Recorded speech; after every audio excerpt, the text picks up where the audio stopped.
Welcome back to Tractor Doctor TV. Today, guys, we're not going to do a tractor related thing, and I'll explain here in a second why.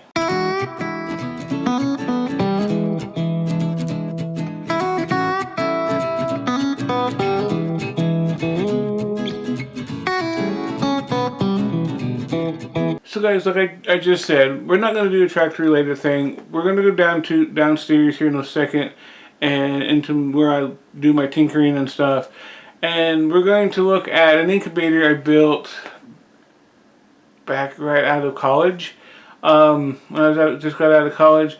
I'll explain to you, kind of give you the history of it and the perks to building your own incubator like that. And then I'll talk here after that about some tricks and tips, mostly tips about how to get a pretty decent hatch. And then after that, kind of wrap the video up. And if you want, in fact, guys, I may even, if I can figure out how to do that, put in the description, or maybe even a card in this area about when that part, the tips part, start. For if you really don't care about the incubator, or you're kind of bored with the incubator, you want to go and see what my tips are and on how to get a good hatch, you can do that. So let's go downstairs and get started.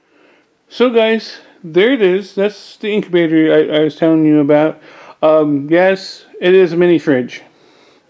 And a little bit of the history of this here, kind of the backstory on this. I bought this incubator on eBay, or not incubator, well it is an incubator now, but it used to be a mini fridge.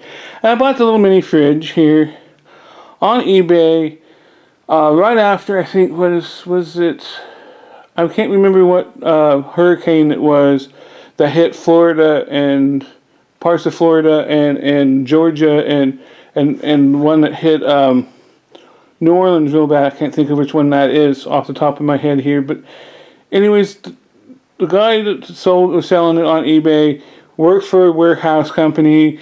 All the boxes got wet, they were ruined, but they seem to be pretty good little refrigerators.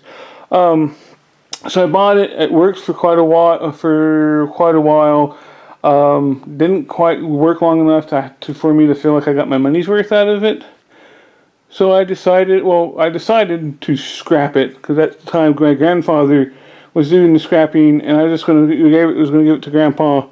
And my grandpa and I both were into doing poultry stuff, and I still kind of am now. But at that time, in fact, all through high school, I raised show quality ducks. So I've done quite a bit of hatching, but I'm trying to give you guys a good view of this thing. It's hard to. So let's open it up. I think I'm going to I'm going to see if I can lay it down one-handed here, so we can look in it better. See if I can get a better view of everything. So guys, starting up, you have your thermostat, you have your fan, you have a heating element, and I was going to wait to do this video until I was able to get one of these. I think this thing stuck on me, and because I was going to have a really awesome hatch, and I had, I don't know if you can see my fingers, I had 4 little chicks, and then 2 kind of didn't make it. So I have 3 chicks now, and I know the math doesn't make sense because I had another hatch before, and my mom's cat got downstairs where we're brooding them at right now, and ate all of them but 1. But anyways, that's off topic. But so guys, that's basically it. This foam here is where there was a bar that came, and see these are screw holes here by my fingers. The screw holes. There was a plate that went over a metal, like a aluminum plate that went over this foam is at, and that foam is expanding foam. I put a piece of plywood. I don't know why I keep wanting to say plywood. It wasn't plywood. It was cardboard. Put a piece of heavily taped a piece of cardboard, and then fill it in from the other side. Cut off what expanded. Plugs that up. I'm going to turn it here. see if I can turn it again by hand. I'm going to close the lid. I do need to clean it out. But you know what the thing is, guys? That's not the first time I haven't got it cleaned up right away. And so, sorry about that. As you can see, I have a hole drilled here for ventilation, and on the other side I have a hole for ventilation. Don't mind my dirty... We're in Mom's sewing area, so that's pants and scraps and stuff that Mom uses to fix clothes. Then you have your thermostat handle that controls your temperature. So guys, one other thing is, this little incubator, one thing I love about this incubator is it holds temperature very well. Of course, it's a refrigerator, or was a refrigerator, and everybody knows refrigerators are designed to hold temperature. So it does really well at that. And it keeps, the only times this thing kicks on is when you start it up for the first time, start up the incubator for the first time, or open the door. And it runs, and it'll bring it back up to temperature. I think, like I said one of the times, I think it stuck on, and it fried everything, or basically everything, but like the three little chicks that I have. Other than that, guys, go look at the chicks. We'll probably go look at the chicks real quick, and then get to the part where we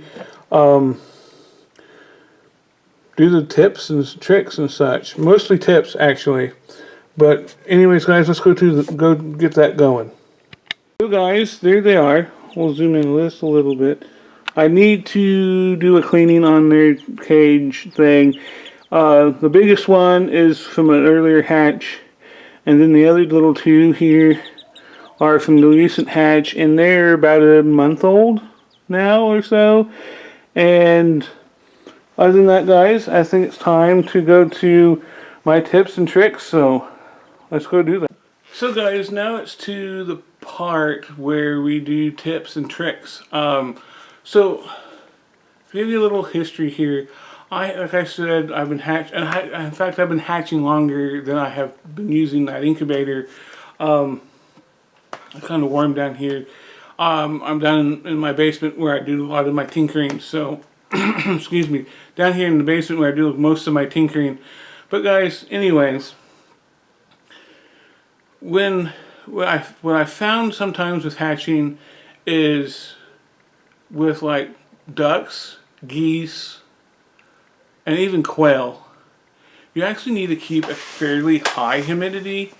Every time I open my incubator to check things, I always mist in there, try to keep the humidity pretty high. Chickens, you don't need to do as much with humidity, but it's important to keep as well the humidity fairly high. The biggest trick though with quail, you must, and I put a capital must with a lot of exclamation points afterwards, use a turner through GQF, Little Giant, something like that, and the quail trays. You gotta use a turner. They are so delicate that one tiny, even though you don't think it's that much of a bump, that teeny tiny itty bitty little bit of a jolt is enough to fry that egg. That chick is gone, and then you're wondering why you had 200, 300 eggs and got 50 chicks. Well, it's because hand turning each one of those eggs, you're going to knock them. And in my experience, excuse me, anyways guys, in my experience, with quail eggs, my oldest brother and I went into the business. We've done quite a few odd and end businesses together. We were when he came back from going to school for culinary arts school. Yes, Crazy D has a degree in culinary arts as well. Anyways, when you come back from culinary school, we really got into doing the domestic quail, like I'm probably going to say it wrong, Corix or something like that. And we bred them up to being pretty good size. I mean, they're about the size of some small, a lot of small bantams. But anyways, guys, that's the thing with those quail. I got to where I was getting a 99 to 100% hatch, and it was two major parts to that was humidity, kept the humidity fairly high, and that turner. The turner and the keeping the humidity high is the key to quail eggs. Duck eggs, turner, no turner, it'll be fine. Chicken eggs are the same way. Hand turning, just got to be very careful. And when you turn chicken eggs or quail eggs, or chicken eggs or duck eggs, I don't think Mom has that thing down here. Hold on, let me go get a prop. Okay, I'm back. So guys, let's find the egg. So when you're turning any egg, duck egg, chicken egg, goose egg, you want to go turn the egg like this. From this point, either so you're sitting in the, I like to use egg cartons. So put the egg in, you have the egg in the carton or whatever, and you turn it. You want to go from this end up to this end up. You want to turn it from the, let's say that's North Pole, South Pole. You want to go from South Pole to North Pole. You don't want to go east to west. You want to go north to south. Usually you want to go to north, do it that way. You want to turn from point to point, to not just roll it. As you turn that egg, here like this, you turn the egg and you turn the egg and you turn the egg and you turn the egg and turn the egg like that. You eventually wrap the two ends of your chick's basically umbilical cords that hold him or her steady here in the egg. You just wrap that up and you chuck them out. So you want to always turn your egg from North Pole, South Pole. Is how I'm gonna call it. I wish I could get a better. So yeah, you want to go from this pole to this pole. Duck egg, chicken egg, goose egg, any other egg, because you don't want to turn it. You don't want to turn it this way like that. You don't want to go from like the South Pole, North or East Pole, or east to west, or west to east. And if you insist on doing that, turn them opposite direction, because if you don't, you're going to turn that little chick into a knot, and you got a poor little knotted up chick, and he's not going to make it, or she's not going to make it, and then you have a rotten egg. Brings me to my next point.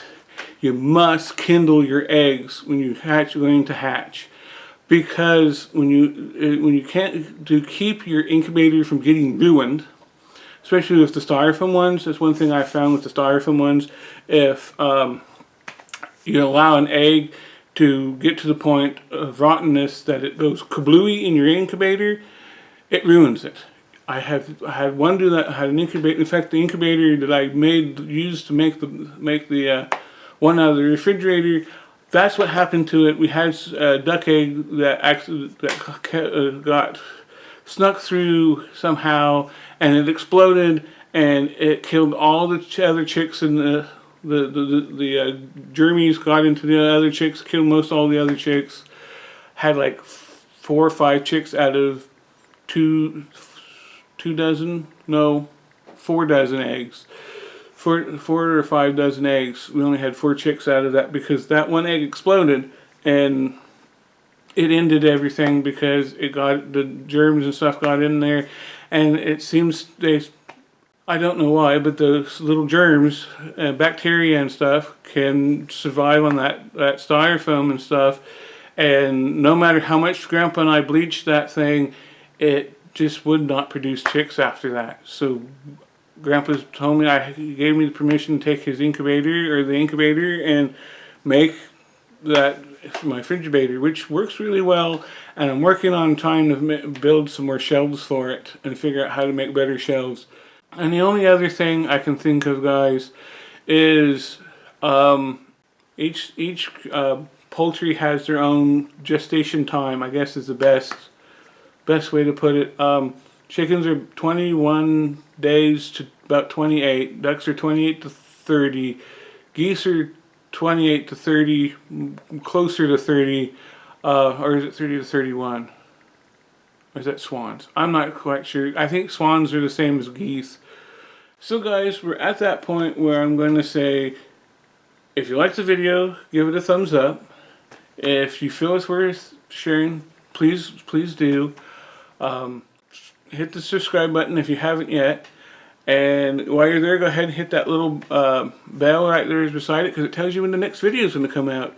So, other than that, guys, I think we're at that point where I say, see you next time. Bye.